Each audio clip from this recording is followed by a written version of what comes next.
And to see Michelle Malkin and others defend this footage. Well, we can play your Marines killing puppies, and the Marine Corps admits that was real, killing that puppy. People claim it wasn't real. We can show you the footage of them beating up little kids and making demonic pleasure noises while they do it. We have played that, or running over families' cars for no reason and laughing about it, or killing other animals and other humans and sitting off the sides of roads, machine gunning people as they drive down the highway for fun and laughing about it. These guys are coming back to be cops, and they're coming back to run our lives, and they're deranged. And if they're not deranged, they get listed by Homeland Security as trouble and in the MIAC and Homeland Security reports, and they can't own guns. So to the military and to everybody serving this system, you're seen as worthless by the elites as well. I want to finish up this video that we put together, cutting out the cuss words, of where they've shot a bunch of reporters. Now a minivan pulls up to put a guy in it. There's clearly no weapons. It's got kids in the van hanging out the window. They open fire, then make a joke later about, well, you shouldn't bring kids to a battle zone. Mike Rivero. Basically, it's this tremendous callousness that we're seeing here. And again, it goes back to this issue that the American people don't vision the war being like this. We're constantly being propagandized that our soldiers are only killing the bad people, and that everybody else in the war zones loves us and is just happy that we're there. And it's absolutely not true. The U.S. government has, for decades, been playing predatory games in other countries, either overt invasion or covert subversion. Last summer, we had a failed attempt at a coup d'etat in Iran. Now we're finding out that the girl who was supposedly shot down in the street, that whole thing was faked to try and bring down Ahmadinejad and restore the son of the Shah to power. And it's just all lies and deceptions. Our government is the bad guy in the modern world, and Americans don't like that. They're not comfortable with it. They're not comfortable with these images of how Americans are behaving in these war zones.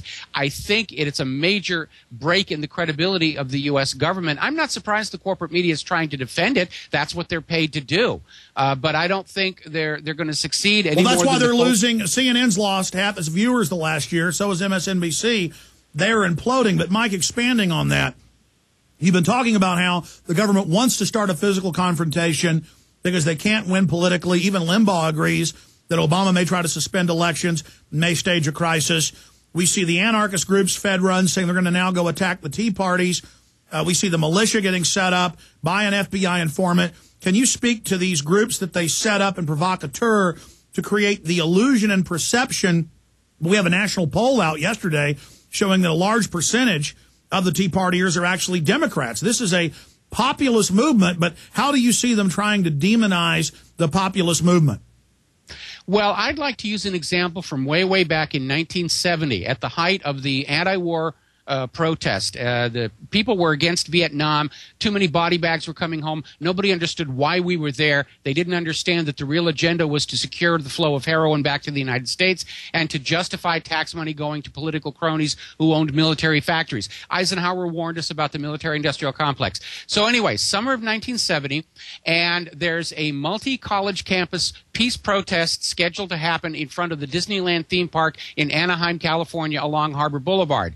Then once the protest is underway, the protest leaders say, they're not listening to us. We've got to go in the park. They leap the turnstiles. They lead the protesters inside. They start knocking over trash cans.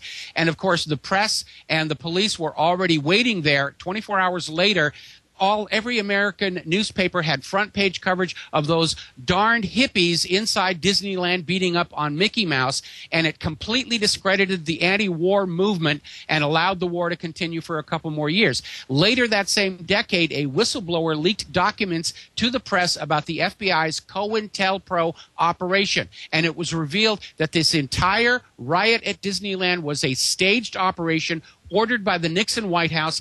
All of these organizers of the anti-war protests were undercover FBI informants operating on every college campus. And by the way, they are still there to this very day. And they organized this protest. They led them inside for the express purpose of tricking them into doing something that the media could use. And that's now been declassified. And last Monday I came out and said, watch, there'll be a Fed at the highest levels of this militia. They set them up. It's all made up. Now, a week later, that's admitted. But I noticed a few of the militias came out and said, no, there's no Fed, Alex. You're making that up. Those guys must be feds, because why would someone attack me for defending the militia and exposing that they're being set up? I'm getting exactly the same thing. You need to understand that they're putting a lot of investment in this idea. They have to demonize dissent any way that they can, because otherwise, you know, the U.S. government is finished in terms of its own credibility. So, yeah, there are a lot of FBI informants out there. They're infiltrating these groups. In some cases, they're creating them from scratch. Remember Elohim City that figured prominently in the Oklahoma City bombing? We found out in Carroll House court case that Elohim City was founded and was run at the time by a known FBI informant. The government creates the enemies that you are supposed to be afraid of to run screaming to Big Daddy government and say, save us, save us, save us. Adam Gadon is really Adam Perlman. Yusuf Al-Khattab is really Joseph Cohen. They are all fakes and frauds. The government creates the monsters for you to be afraid of. It's just like the Wizard of Oz. You know, it's a papier-mâché head set on fire to scare you into agreeing to go against the Wicked Witch of the West. And meanwhile, the Wicked Witch of the West is on the payroll, the Wizard of Oz. Well, yeah, it's all fraud and deception. It is rule by lie and trickery and deceit. The Hegelian dialectic: create the monster, then sell the government, or sell the people the solution. Global warming, the same thing. Take something that happens naturally, turn it into a crisis, and sell the people a solution. More money, more control over your lives. And divide the people along left-right lines and say, if you're a conservative, you're pro-war. If you're a liberal, you're pro-government health care, when it's all part of the same monster, the same agenda. And all these so-called conservatives that love all this war and torture and tyranny and lies and buy the propaganda, do you like what else the government's doing to you? Do you like how the government's lying to you on every other issue? It's time to read what George Washington said about not invading countries, about not being in entangling alliances. It's time to get our republic back.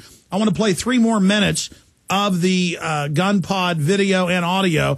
This cuts in from where they've shot the crowd of reporters, and now they're shooting people that are crawling around on the ground. A minivan pulls in to get some of the wounded. They open up on it, full of children. Here it is. It's 1-8. We also have one individual appears to be wounded, trying to crawl away.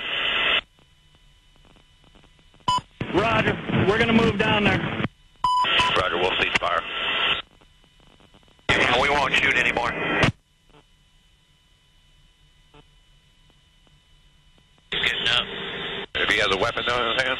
No, I haven't seen one yet. We'll see. You guys got that guy crawling right now on the curb? Yeah, I got him. I put 2 rounds near him, and you guys are shooting over there too, so we'll see. Yeah, roger that. Bushmaster 36 Element is Hotel 27, over. Hotel 27, Bushmaster 7, go ahead. Roger, I'm just trying to make sure that you guys have my turb, over. Roger, we got the turret. Come on, buddy. All I gotta do is pick up a weapon. Bushmaster, Crazy Horse, we have individuals going to the scene, looks like possibly picking up bodies and weapons. Let me engage you. Hey, we need to stop that so we can get down there. We need to shoot. You see my look? Roger. Break. Crazy Horse 1A, request permission to engage individual. Picking up the wounded. Yeah, we're trying to get permission to engage. Come on, let us shoot. A Bushmaster, Crazy Horse 1A.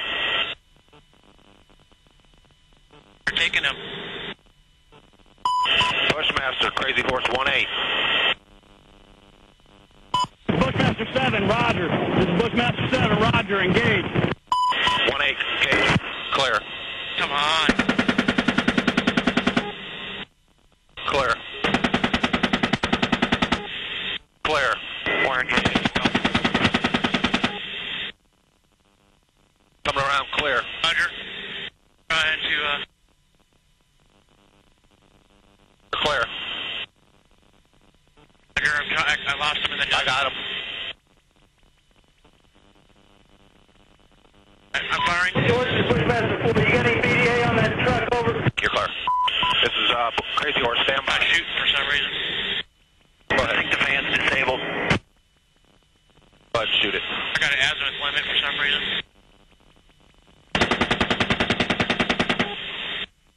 Left. Clear left. All right. And then the rest of the footage is them joking